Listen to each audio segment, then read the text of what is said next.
तत्वावधान में सभी कोचिंग संचालक यहाँ पर एकत्रित हुए।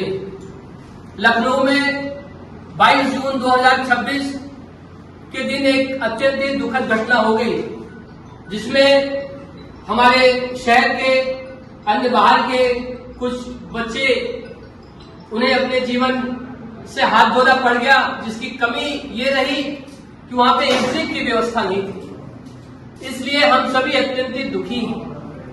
लेकिन यह बात हमें समाज को बता देना अत्यंत ही आवश्यक और हमारी जिम्मेदारी है कि जैसे समाज के अंदर में इस समय संदेश प्रवाहित हो रहा है कि एक कोचिंग संस्थान में ये दुर्घटना घटी है और कोचिंग में इस प्रकार की घटनाएं होती रहती हैं, हम ये समाज को बताना चाहते हैं कि ये बात सत्य नहीं है।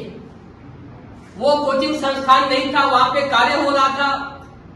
हालांकि हम उसके लिए दुखी हैं।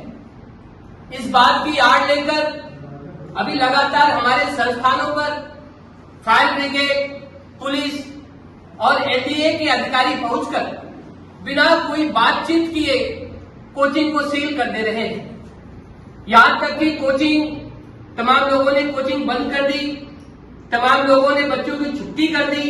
उन्होंने ये प्रण लिया कि जब तक हमारे सारे मानक तय नहीं हो जाएंगे, हम कोचिंग को उस प्रकार से संचालित नहीं करेंगे। इसके बावजूद भी कोचिंग पर पहुंचकर और बिना एक शब्द बात किए उसे सील कर देना, ये न्याय नहीं है।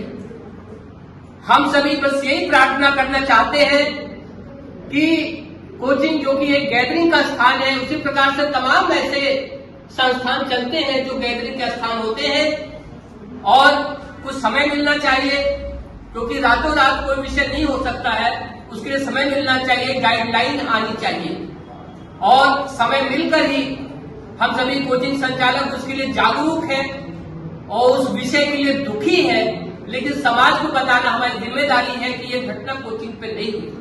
लेकिन जिस प्रकार से इस समय समाज में एक प्रवाद चल रहा है कोचिंग के खिलाफ, पुस्तकालय के खिलाफ, वो मुझे उचित नहीं जान पड़ता है। यह हम सभी की जिम्मेदारी है कि ऐसी घटना दुर्घटना हमारे आसपास ना हो, वो हमारे घर में भी नहीं होनी चाहिए, हमारे समाज में नहीं होनी चाहिए। कहीं भी ऐसी दुर्घटना ईश्वर न करे और हमें उसके लिए जागरूक रहना चाहिए। इसलिए हम सभी की यही प्रार्थना है कि हमारी बात को सुना जाए, उसको समझा जाए और समय दिया जाए, ताकि हम उस पर अपने निर्णय ले सके और हम उसे सबल कर सके। न कि आंख बंद करके एक तरफ कार्रवाई करना उचित नहीं है। हमारा यही निवेदन है कि हमें एक बार सुना जाए और हमें समय दिया जाए। धन्यवाद।